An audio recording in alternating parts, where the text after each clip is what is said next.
Welcome back to another episode of The Damage Report. I'm John Aderola. We've got a big old stuffed show for you today. The theme today is BS and trying futilely to fight back against it. So we've got a couple different instances of BS having to do with Donald Trump, of the most recent variety from just the last 24 hours, and also BS cutting back throughout Trump's history, part of the core of how he got started as a public figure. We are going to try to correct the record on both of them and fail because nothing matters, and that's the world that we live in. But we do have other BS to get to as well. Part of it has to do with our second guest today. Judd Legum is gonna be joining us once again on the show to talk about how Donald Trump is advertising on Facebook. He's been waging a war for several months against the false advertising practices of the Trump campaign on Facebook. We've also got progressive activist Jordan Ewell is gonna be joining us in just a little bit, talk about Mitch McConnell, BS around the Pledge of Allegiance, and also Trump's war on Fox News. That's entertaining. And then we got a little bit more Fox News for you at the end of the show. You've probably had fantasies of someday retiring, but should you?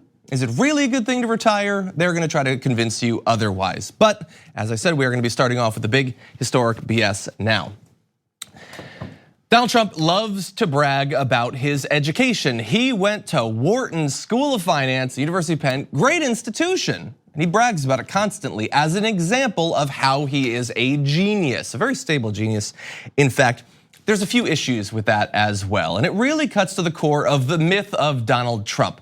Who is he? Why did he end up where he did? And what happened along the way? Now there's some other examples of this. Before we get into his education and the new stuff we figured out thanks to the work of Michael Kranish at the Washington Post, we know that how he got started in business is just a big old lie. He says that he was given a small loan of $1 million, which actually works out to $413 million in today's dollars. That's what he actually got. Leaving aside the fact that if you were to get a $1 million loan, that's significant and would allow you to start businesses that the vast majority of American people don't actually have access to that sort of resources. But that's the business stuff. We also have why he wasn't Staff Sergeant Trump in Vietnam, because he got a number of educational deferments and then bone spur deferments, which we know were made up. He doesn't have bone spurs, he never had bone spurs, in the same way that he never had a small $1 million loan from his father. But now we also have some information about that whole Wharton thing that he loves to talk about. So look, for decades, he's cited his attendance there as evidence of his intellect. And he says that it was, quote, one of the hardest schools to get into, the best school in the world, calling it, this is an actual quote, super genius stuff. I think that if you ever say the phrase super genius stuff, you can't claim that you're a genius at that point. But he proceeds. And the interesting thing though, is that for all that he loves and has for decades bragged about going to Wharton, he's never really proven that he did well there. He talks about it, and so we're gonna talk about the evidence that we do have. He, remember, by the way, questioned the academic standing of President Barack Obama, but has never released records showing how he got into that school or how he performed once he got there, even though he's big on other people's records. He's big on other people's paperwork. And so now we have this guy Nolan. So James Nolan had worked in the Office of Admissions at that school when Donald Trump was being considered. And he says that he witnessed family pressure from Donald Trump's family, who was already at that time rich and well-connected in the area, putting pressure on the admissions office to let him in. It wasn't Nolan's decision to let him in, it was Nolan's boss. Now Nolan's boss is no longer around, he's not living to testify to exactly what happened, but he said that there was a lot of pressure put on the dad to let him in. But the thing is, that's not really the end of the story, because if we look at Wharton now, it seems like, well, it's super hard to get in there. So it is a big question. Did they put pressure on the admissions office to let him in? But the thing is, that's today. Admission standards were not the same 50 years ago, back when Donald Trump was trying to get into college. In fact, Nolan attests to this, saying that at the time that Donald Trump was trying to get in, more than half of applicants to Penn were accepted. And transfer students like Donald Trump had an even higher acceptance rate based on their college experience. A Penn official said that the acceptance rate for 1966 was not available, but noted that the school says on its website that in 1980 it was still slightly greater than 40%. Today, yes, it's like 7.4%. It's like a lot of Ivy League schools, very difficult to get in, but that wasn't really the case back then. And so to some extent, the myth of the educational attainment, not to say anything about the school or whether it was good or not, but it was much easier to get in back then. I went to UConn, it's no University of Penn. But it was a lot easier to get in when I got in than even now. That's something that we're seeing basically across the board. And Nolan sort of summarizes saying it was not very difficult, talking about the time in 1966 when Trump applied. I certainly was not struck by any sense that I'm sitting before a genius, certainly not a super genius. Yes, there are no mutant powers of cognition there. But the thing is that this is actually important because as soon as Donald Trump got out of Wharton, he and his family used his time there to sort of present himself to the national stage as this big up-and-comer who is going to change things. A 1973 article in the New York Times said Trump graduated, quote, first in his class from the Wharton school, and then quoted his father as saying, quote, Donald is the smartest person I know. It's a guy who didn't get around a lot, I think. The claim that Trump was the top student was repeated in a more widely noticed 1976 profile in the Times, again including his father's quote about being the smartest person. So not only did he go there, but he was the best in his class. And this is just a general note for journalists, whether back then or today. A dad saying that his son is smart is not necessarily that's not source material for an article. Yeah, you're proud of your kid, I guess, okay? There's more interesting stuff about Donald Trump's family history. You could talk about that perhaps, but the fact that he was proud of him, not necessarily the most important story here. What is interesting though is that they keep citing that he was the top in their class, even though no evidence was presented at the time or since that is the case. And also when you look at the evidence that is available, it really pokes some holes in the story. Trump's name was not among the top honorees at his commencement. He wasn't on the dean's list his senior year, meaning he wasn't among the top 56 students in his graduating class of 366. The only thing we can say for sure is that Trump received at least a 2.0 or a C, enabling him to graduate, because he did graduate. Although with the history of his family getting involved to make sure that things go well for him, can we really even say that with any sense of assurance? And yet, starting in 1973 and on, he was the top in his class, even though no evidence was provided of that, and the evidence that's available shows that he wasn't even in the top 10, 20 percentile in his class. Now, I'm not gonna include references from students that had been there at the time about the fact that he was a bad student, he was lazy, never read a book, all that stuff, because honestly, it's to some extent anecdotal, it's interesting, but there's a lot of people that hate Donald Trump. And so I'm gonna stick with the hard evidence rather than people's account at the time, but note that those accounts are out there and there's not a lot of accounts to the contrary. And the thing is, that was decades ago, but Donald Trump has stuck ever since saying, I'm a genius, my access, my presence in Wharton proves it. And so you would think the fact that there are these lingering questions about whether he actually did achieve what he said he did, that you would want to provide the evidence that is available. Now, we can't just go to Wharton and look at his GPA or his record, that there's confidentiality, we can't do that. But he could access it today if he wanted to. If he wanted to post scanned copies of his records on Twitter, he could do that. But not only is he not doing that, but they have gone to extreme lengths in recent years to make sure that nobody else gets access to it. During his 2016 presidential campaign, his personal attorney, Michael Cohen, who would eventually end up in jail, threatened colleges with lawsuits if his academic records were released. Now, the thing is, we can't say for sure that if you're willing to sue someone to stop your records from getting out, that means your records were bad. But you're a reasonable person, right? I like to think of myself as a reasonable person. Would you sue someone to stop your straight A's from being revealed to the world? Maybe if you were one of the most humble people in the country, you would do that. But if I were to create a list ranking Americans on humility, my wrist would give out before Donald Trump's name would appear. And so it seems far more likely that they were deathly afraid that the truth would be revealed, a truth that would undercut a more than half-century long attempt to portray Donald Trump, one of the most vigorously, enthusiastically stupid people in our country, as some sort of super genius stuff. And so look, as I said, it's out there. He could release it if he wants to, but he's probably not gonna listen to me. I will instead refer to one of the only people in the country that Donald Trump actually respects, who said, let him show his records. That was Donald Trump talking about Barack Obama. Now, we don't have the obvious racist motivation in this case, but questions do remain. And so it's on Donald Trump at this point. I'm saying you have what seems to be a verified record of being a dummy. It's up to you to fight back against that. Okay, we're gonna take a short break. We come back, progressive activist Jordan Ewell is gonna be joining us to break down some of the news of the day after this. We need to talk about a relatively new show called the Republic. or UNFTR? As a Young Turks fan, you already know that the government, the media, and corporations are constantly peddling lies that serve the interests of the rich and powerful.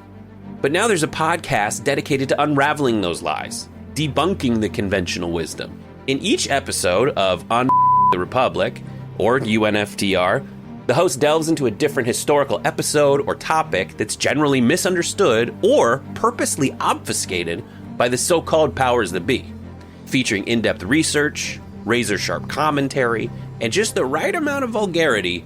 The UNFTR podcast takes a sledgehammer to what you thought you knew about some of the nation's most sacred historical cows. But don't just take my word for it. The New York Times described UNFTR as consistently compelling and educational, aiming to challenge conventional wisdom and upend the historical narratives that were taught in school. For as the great philosopher Yoda once put it, "You must unlearn what you have learned." And that's true whether you're in Jedi training or you're uprooting and exposing all the propaganda and disinformation you've been fed over the course of your lifetime. So search for UNFTR in your podcast app today and get ready to get informed, angered, and entertained all at the same time.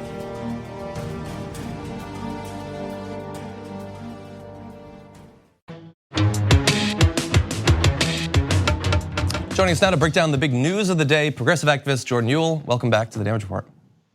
John, thank you for having me. Good to have you here, and we've got some big stories to talk about today, starting with Mitch McConnell. NBC reports that the Senate Majority Leader, Mitch McConnell's two great-great-grandparents owned at least 14 slaves between them, all but 2 of them female. We're gonna get into Mitch McConnell's recent comments about reparations in just a minute, but this reporting is certainly interesting. How did you react when you saw this? I don't know if I was surprised. It is interesting when people look back into their lineage and see who their ancestors were. My family has done that and found that like our ancestors came over on the Mayflower. I don't think any of us owned slaves, but I mean, for Mitch McConnell, someone who has cozied up to conservative heritage groups in the past, most famously like posing in front of the Confederate flag and receiving an award from one of these groups, to find out that his ancestors owned slaves, I guess wasn't too surprising. Exactly, and look, my family's not from the South. I would imagine that these days you probably would not like actively tell your kids about that if you knew that it was in your family history. But it is interesting that in multiple, both written histories of the McConnell family and his own recollections, he's never mentioned it. And he's talked about his ancestors specifically at this time, including the father of one of those great-great-grandfathers. So he does seem to have some knowledge about what they were doing, but never was there any reference to them owning slaves. But what makes it certainly interesting and timely is his recent commentary on the new conversation about the possibility of reparations, with him saying recently, "I don't think reparations for something that happened 150 years ago when none of us currently living are responsible is a good idea. We've tried to deal with our original sin of slavery by fighting a civil war, by passing landmark civil rights legislation. We've elected an African-American president." So I guess case closed? Hey man, racism's over. I think the problem is with people like Mitch McConnell and others on the right, and I guess there's transcend to the left as well, but people who are opposed to some sort of redistribution of wealth to correct like past injustices and systemic discrimination. The biggest issue that I see is that they just fail to recognize the systemic impacts that these programs, the institutions like slavery and Jim Crow era laws had on the African American and Black communities.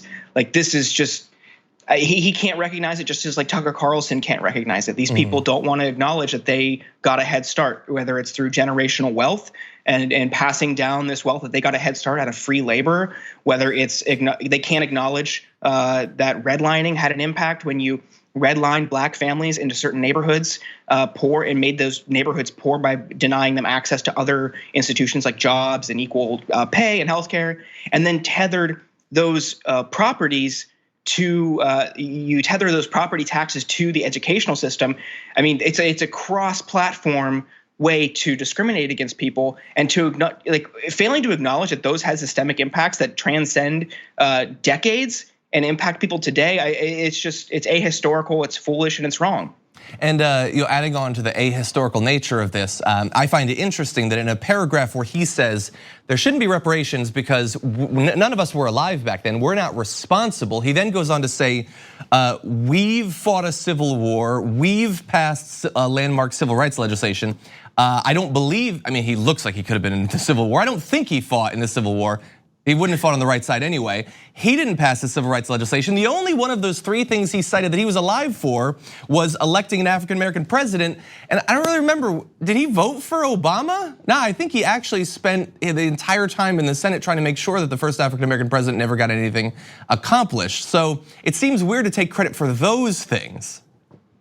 Yeah, Mitch McConnell's famous quote from when Obama was elected was that this Mexican restaurant on Capitol Hill, Tortilla Coast, where him and Paul Ryan and other Republican congressional leaders met and agreed they were going to vote no on everything. They were going to obstruct everything Obama did, and their goal was to make him a one-term president. Yeah. They had no respect for him, the power that the office of the president had, his platform, anything. They never gave him a fair shake. And to say, oh, hey, we elected a black president. Well, man, you didn't do anything. You opposed him every step of the way. Yeah. Okay, let's turn to some other topics in the news this morning.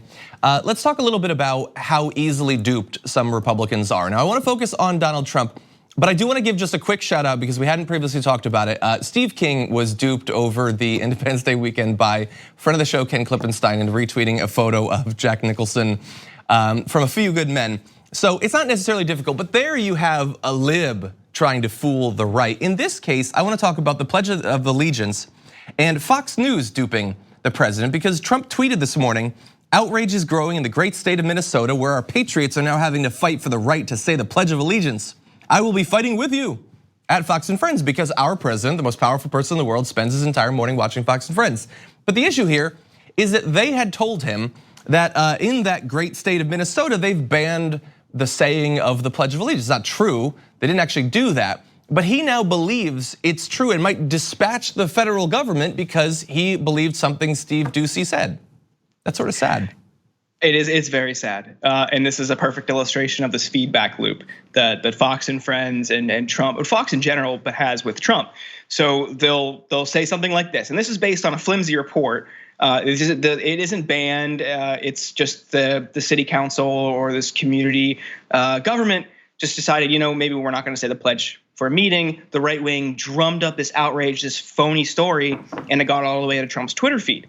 And this isn't the first time it's happened. It happens all the time. My colleague Matt Gertz at Media Matters tracks this exact thing that just shows like Trump watching Fox News and then tweeting about it 5 to 10 minutes after things happen. And this could be from the banal, like there's an incident where they wished Lee Greenwood, the singer, happy birthday, and then Trump shortly thereafter tweeted out happy birthday to Lee Greenwood, but also it could be dangerous, right? So you have things like when Tucker Carlson does a conspiracy theory segment on this white genocide conspiracy theory that white landowners in South Africa are being slaughtered. And Trump tweets about it and says he's going to direct his State Department to look into it. These can be dangerous. And this is like this Fox's power and influence over the president needs to be checked. It also shows that like they don't have any editorial standards in the way that other networks have. Like this should never have been reported. And there's other stories like with the Iran deal. They had a flimsy report on Iran deal and claimed that within this Iran deal that Obama negotiated, there was a secret component that allowed like 2,500 Iranians to come into the country. That isn't true. The people who negotiated the deal in the Obama administration said it wasn't true, but Trump saw it on Fox and tweeted about it. Yeah, and it's a reminder that, if Donald Trump is hearing these things on Fox and just accepting them, he's so passionate about it that he tweets about it, but not passionate enough to actually check to see if it's true. The millions of people who were otherwise also watching Fox and Friends, do we think that they were exercising any more independent thought? Quick question though, because he's expressing how passionate he's about the Pledge of Allegiance. If he were to be asked to recite the pledge, do you think he could do it? Oh, no way. I couldn't. Not at all. Maybe I could, I don't know. But honestly, and I guess this is where I'm gonna provide an inroads for Fox to attack us. I personally think that standing and putting your hand on a particular part of your body and pledging allegiance to an inanimate object is reprehensible and offensive in every way. Why would you do that? So especially when it's like coerced too. Exactly, making kids do it. Like if you want indoctrination, I mean, that's the most obvious version of it. Anyway, let's move to a related topic though. So Donald Trump and Fox News, they've been like, peanut butter and chocolate for years now, but not over this last weekend with Donald Trump going on a tweet storm against his favorite source of news, also his only source of news. He said watching Fox News weekend anchors is worse than watching low ratings, fake news CNN or lying Brian Williams. Remember when he totally fabricated a war story trying to make himself into a hero and got fired? A very dishonest journalist. And because the stream of consciousness. And the crew of degenerate Comcast Trump haters who do whatever Brian and Steve tell them to do. Is that Kilmeade and Ducey? I honestly don't know. Like CNN, NBC is also way down in the ratings, but Fox News, who failed in getting the very boring Dem debates, this is all over the place, is now loading up with Democrats and even using fake unsourced New York Times as a source of information. I'm not even gonna read that, it's ridiculous. Let's see, Fox News is changing fast, but they forgot the people who got them there. And so Fox News broadcasting today, breaking news from under the bus. Is this gonna last? I mean, is he gonna be back hugging them later today? I think he was on earlier today, actually. Was he really? Yeah. I mean, this could be a ploy from him to get more favorable coverage out of them. They always seem to react and assemble pretty quickly and do these flattering stories and have him on. They'll have him on Hannity for like an hour at a time, just no commercials, just give him kind of a free microphone. Yeah, the way Fox has cozied up to Trump should really scare everybody, and also shines a light on the role of like corporate media. Yeah. So when you have a media institution as big as Fox with a vested stake in appeasing the president, I mean, they're going to do flattering coverage. They're not going to hold people accountable. And another, I mean, he mentioned it in the tweet, but another example is like this is perfect reason why they should never have a DNC debate. When you have a partisan figure influencing their coverage, so closely linked with them, and you saw his reaction during the debates, even when it was on MSNBC. Yeah. This isn't somebody that should be dictating their editorial flow, that they should be kowtowing to. I mean, it's chilling, it's alarming, and it shows that like Fox isn't a rational, independent media outlet. This is just a purely partisan propaganda wing. And one more question, the thing that scares me, so it's one thing where Trump wants favorable coverage on Fox News, but now it's become a thing where how could Fox News actually turn against Donald Trump? What would be left for them if they were to do that? I mean, we saw what happened with Justin Amash for supporting impeachment. The few Republicans who go against Trump in primaries, they get absolutely eviscerated. If Fox were to decide, you know what, our future lies with Jeb or something, would the conservatives who have loved Fox News for literally decades, would they stick with Fox or would they go with their new strongman?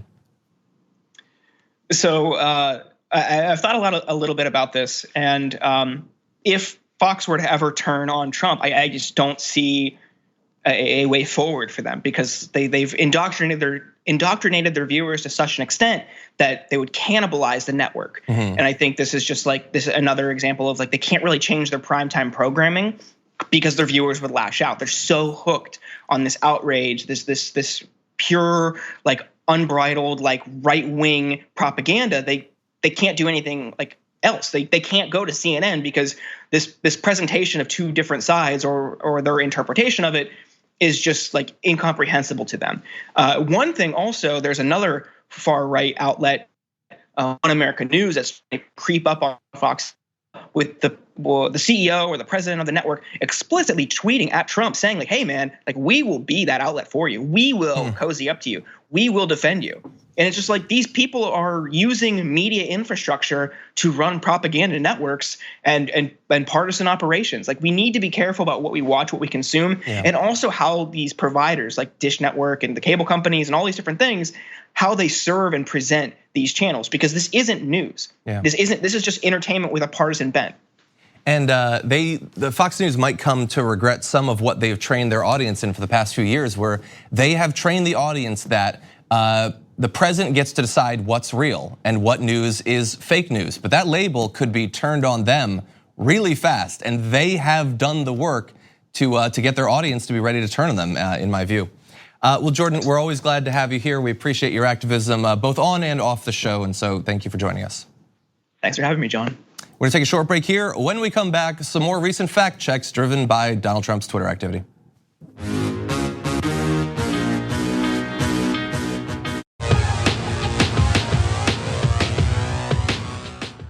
You really should not believe everything you read on Twitter. And when I say you, I mean Trump. Trump, stop believing everything you read on Twitter. I know it's sometimes self-serving and it benefits you to tweet out things that you know are not true, especially knowing that your fans are not going to question it. But we're just going to briefly throw up a little bit of resistance and try to get people to care about whether the things they believe are true. Donald Trump recently, he tweeted out something he saw in the Reagan battalion with, bring this up, he just put cute. So what was so cute? Well, what was cute was this image, which is actually all over the place. I also saw it on Facebook, with the quote attributed to Ronald Reagan saying, "For the life of me, and I'll never know how to explain it, when I met that young man, I felt like I was the one shaking hands with the president." Whoa, Ronald Reagan, way back in the 80s, meeting Donald Trump felt like Donald Trump was the president. That's huge. Hugely fake. It doesn't exist. He never said that. They did meet. They met at some sort of art gallery opening or some sort of thing like that. But it wasn't actually true. In fact, it was flagged as part of Facebook's effort to combat false news and misinformation on its news feed. But after that, after we already knew that this was fake, the president himself was tweeting it out. And why not? It pretends to care about the opinion of Ronald Reagan, someone who, for all of his own issues, they've moved so far past in so many areas where they wouldn't recognize him. He wouldn't get 1% in a Republican primary, but they still pretend that they like him. And so they pretend to care if he would like their current leader, Donald Trump.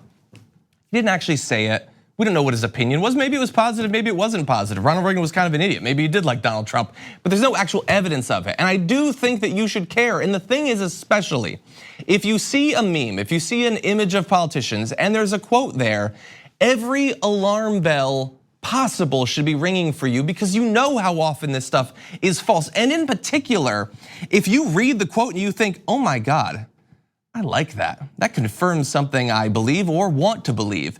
You should care even more about making sure that it's actually the case. And the thing is, it's so common. Like we could do the whole show, could just be going through these, but to give you an idea of how common these are and how absurd they are, how wide ranging the supposed celebrity endorsements of one politician might be. You had Ronald Reagan, you probably remember back during the last election when the Pope endorsed Trump, right? He didn't actually, but millions of people tweeted out a fake article that's saying that the Pope had endorsed him. So you also have this. Did you know that Kurt Cobain said, "In the end, I believe my generation will surprise everyone. We already know that both political parties are playing both sides from the middle, and we'll elect a true outsider when we fully mature. I wouldn't be surprised if it's not a business tycoon who can't be bought and who does what's right for the people. Someone like Donald Trump, as crazy as that sounds."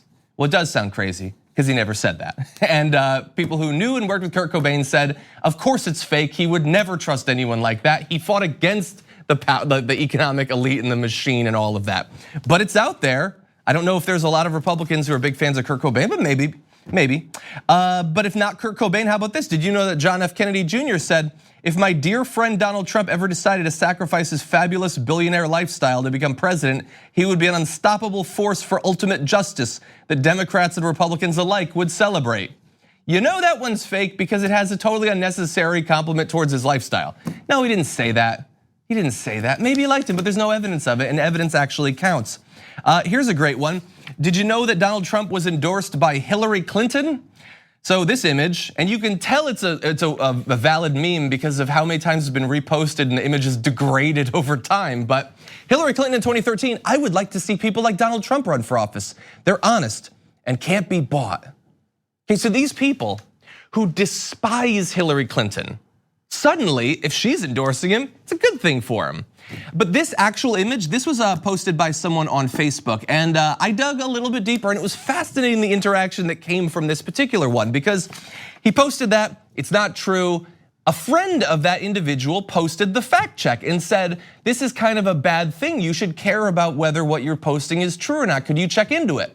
So the original guy responds to his friend saying, who are you to believe that you have the unverified fact checking authority?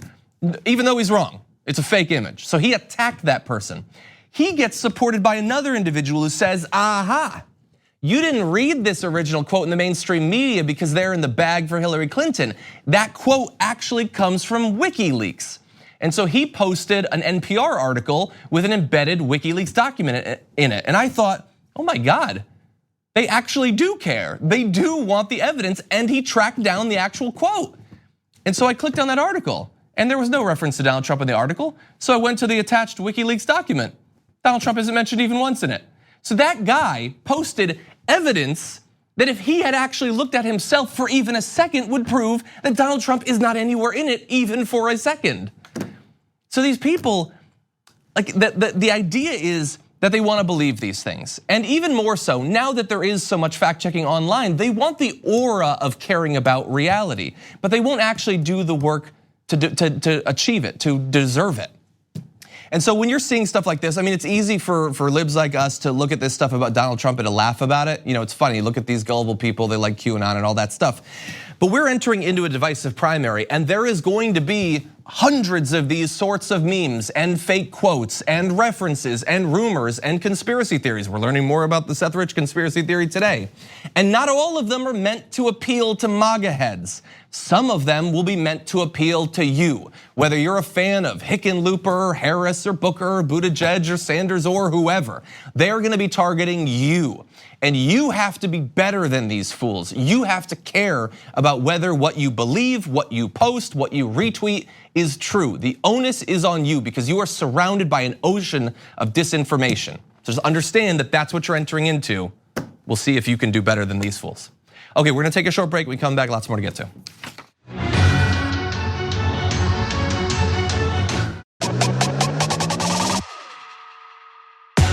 If you thought that the constant lying that was the hallmark of the Trump movement would somehow be absent from his re-election campaign online, sorry, it's just not the case. And joining us once again to break down another aspect of how their online advertising on Facebook is so damn dishonest. Judd Legum, creator of political newsletter Popular Information, available at popular.info. Judd, welcome back to the show. Thanks for having me. Thank you for doing what you do, which is keeping tabs on this online re-election effort and documenting on Facebook how they're deceiving people. We had you on a few weeks ago, but you've uncovered a new way that they're deceiving people. Could you outline it for us? Yeah, so I started taking a look at a series of Facebook ads that were endorsements by a variety of people. There was a young woman, there was a Hispanic man, there was sort of a younger, more urban male. These were demographics that are pretty important to Trump because he's generally doing fairly poorly among those groups. So I was a little suspicious of them. And anyway, looked into the images, did some reverse searches, looked into some stock photo sites that I know that the Trump campaign has used in the past, and found that actually these were not Trump endorsers. These were stock photo models. And if you look very, very carefully at these ads in imperceptibly tiny font, there is a disclaimer saying that these are actors, although they claim the testimonials are real. But the point is that the reason why they're doing these ads is to say that they have support from younger women or Hispanic men. I mean, that's the whole purpose of these. And there's no evidence that whoever gave these endorsements fits those demographic categories. So that's incredibly important because, like as you point out, some of the examples they give are just very unlikely to be Trump supporters. They have this, like there's an image of a guy who looks like some sort of like Portland hipster who owns like a coffee shop or something. And so they admit in a very tiny font that that guy is not the one who did the testimonial. But for all we know, the testimonial could have been Lindsey Graham, right? Like we have no idea if any of the demographic or psychographic variables are similar between the people they're using and the actual people who supposedly wrote these, right? Yeah, and even assuming that they are real, let's just grant them for that. There's no reason to believe that the endorsements themselves aren't real because there are at least 3 people who do support Trump. So I believe they can find someone to say a nice thing or two about Trump. But we don't even know if the Trump campaign knows who those people are, how old they are, or what they look like. These could have been sent in online. And in fact, these images are from abroad. The guy at the urban male at the coffee bar was in Turkey, and they're from all over the world, Japan. None of them are in the United States. And it's really part of a pattern online where I think Trump believes, or the Trump campaign believes, that they will not be scrutinized. They won't be held accountable for what they're doing, and they try to get away with it as much as they can. And well, thankfully they are being scrutinized, because the last time you were on, it was talking about how in their like text post ads, they were just lying about positions of the Democrats and things like that. Their ads were taken down, they just put them up again. And so we know that they're raising a lot of money. This sort of activity on Facebook, how important is it to them in terms of just their strategy, but also how much, do we have any idea of how much money they're spending on these sorts of ads?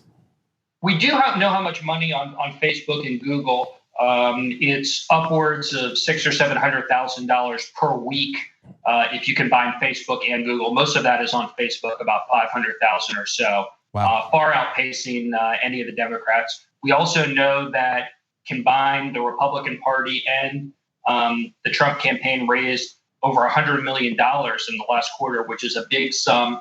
It's more than Obama raised if you look at this point in the re-elect. So this is really a central part of their campaign, and these kind of tactics enable the ads to be more effective. Another thing that I kind of looking into after I did this story was they have a contest to have dinner with Trump, which is very typical. But the ad, which ran for a week, says there's only 10 minutes left to enter this contest. Yeah. And there's a countdown clock. And that juices the response rates of these ads. And that helps them raise more money, even though it's dishonest. Yeah, and of course they don't notice that they run these ads multiple times. It's like the old, commercials on TV that say you only have a few minutes to call in. It's like that ad is played over and over. They have no idea when it's playing. Anyway, so I guess I feel like I already know the answer to this, but I have to ask, how is this legal? Is this legal? Can you just pretend that these people who we have no idea if they support him are saying very specific things about the president? I think it would definitely not be legal if they didn't have the disclaimer.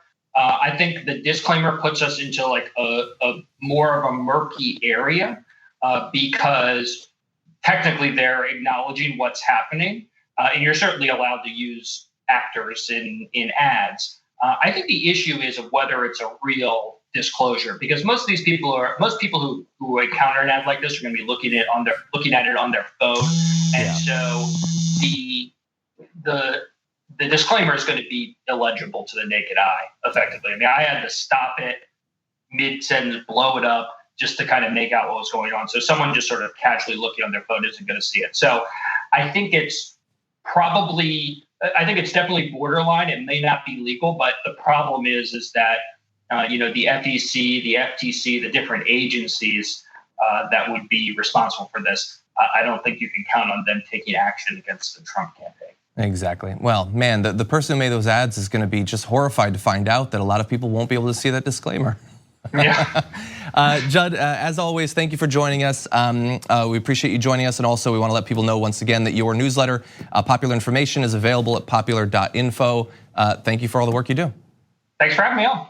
We're gonna take a short break here. When we come back, Fox News trying as hard as they can to convince you that you should work until you drop dead after this.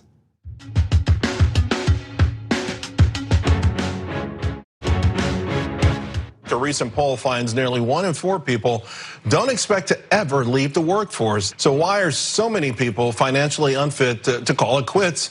Well, it's up for debate. Yeah, but is it, Charles Payne? Is it really up for debate? Like, the people watching this, like, are you shocked to find out that many Americans don't think they're gonna be able to just like retire down to Florida, buy a sailboat and sail around the world? I don't think we're really shocked about that, but inside of the Fox business bubble, it's an open question. And who do you turn to understand this? A poll shows the American workers don't think they can retire, so who do you bring in? The CEO of a company, Donald Luskin, who said this. Doesn't worry me personally. I guess I'm one of those people who plans never to retire. I mean, I got to tell you, what do people do when they retire? How do you spend a day? I mean, is bowling that interesting? Is fishing that interesting? I mean, I happen to love my work. Why do I want to stop it? It's not like it hurts. Why would I stop it? This is great. What a great country where we have the opportunity to keep working. What a miracle where our lives are long enough and we're healthy enough and mentally alert enough so that we don't have to retire like generations before us. This is a great blessing. You should embrace it.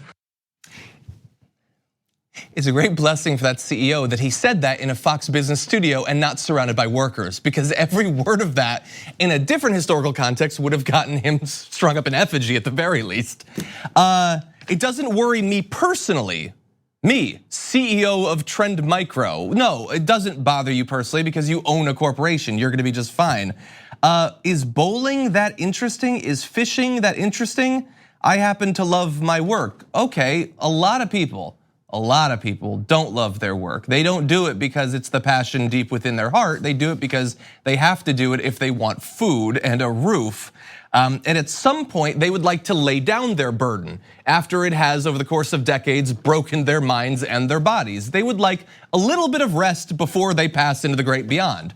That might be asking too much. It's not like it hurts, he says. Yeah, but what about the people for whom it does work? People who develop carpal tunnel, whose knees give out, whose backs give out, who are doing physical labor, who aren't just sitting in a cushy office in the Trend Micro headquarters. For those people, maybe a little bit of empathy would help. It would get you banned from the show, but it would help for understanding the issue. Now look, it's easy to say Donald Luskin is a horrible guy who fundamentally doesn't understand the experience of the American working class, and that this is evidence that Fox Business is designed to get the American working class to accept being ground down into a gray paste by American capitalism. We all get that. But Charles Payne there, the host, he's not the guy saying that stuff, right? He's just bringing it up. Why is it that people don't think that they can retire? I don't know, I'm just an impartial guy. I'll bring on this guy, hate him if you want to. Except that literally just like 15 minutes before we started recording this, Charles Payne put out a tweet, and I just think it's interesting, so I'm gonna read it. This came out after news that Ross Perot died. He says, Ross Perot, RIP, you were right. We have got to stop sending jobs overseas. Pay $1 an hour, have no health care, no environmental controls, no pollution controls, no retirement. You don't care about anything but making money. There will be a quote, giant sucking sound going south. That's a Perot quote right there. Now, unless this is literally the first toe in the water of political satire in Charles Payne's career, what he's saying there, as the impartial guy who just brings on the CEOs to talk, is that things are far too good right now for the American working class. They should get paid $1 an hour. No health care, no protection from pollution or anything like that. Literally no retirement. So this guy who's questioning, why is it that people aren't like financially fit? Why don't they have the money to retire? He doesn't think they should be allowed to. There should be no retirement whatsoever. The corporation shouldn't care about anything but making money. So he feels free on social media to say it there, literally a day after bringing on this guy to try to break down this difficult to figure out fact about why the American working class doesn't think that they're someday gonna be able to retire. Why they don't feel like, as Donald Luskin says, it's a great blessing to be forced to work until you drop as a Walmart greeter or whatever. That's Fox Business right there. And the thing is, like the people watching this are not all billionaires, they're not all millionaires. These are conservative working class people who just naively continue to support politicians and media figures who don't give a damn about them, even when they're shouting it in their face there. Again, I will leave the 1% chance that this is a weird form of like him being the onion. I kind of doubt that it is, but this is just appalling. And the thing is, at the same time that they're having these conversations on Fox Business, there are other politicians on a different part of the spectrum that actually want to make things better for the American working class, to want to make them financially fit to retire someday. And by the way, retire before they've already blown through the years where they could actually enjoy it, where they'd have a little bit of time before their minds and their bodies give out to spend time with their family and their friends after a life spent working generally in service to CEOs like Donald Luskin. There are politicians like Bernie Sanders and others that are trying to make that a thing, but you don't see them popping up on Charles Payne's show. There's no spot for them. It's only spots for CEOs that want to grind you down. And then Charles Payne goes on social media and makes clear how much he supports that fundamental economic philosophy. It's disgusting, but that's Fox Business. Okay, we had some more stats and everything. It's not worth going through. But I want to thank you for watching. We've got a lot of plans for the rest of the week. Obviously, Jared Jackson is going to be joining me tomorrow. We've got some other great guests. Brett Ehrlich is going to be joining us to close out the week. We didn't get time to do a Meanwhile today, so we are going to do that on Thursday. We're going to touch base with international news, including, by the way, tomorrow with the situation in the Sudan. Thank you, and we'll see you tomorrow.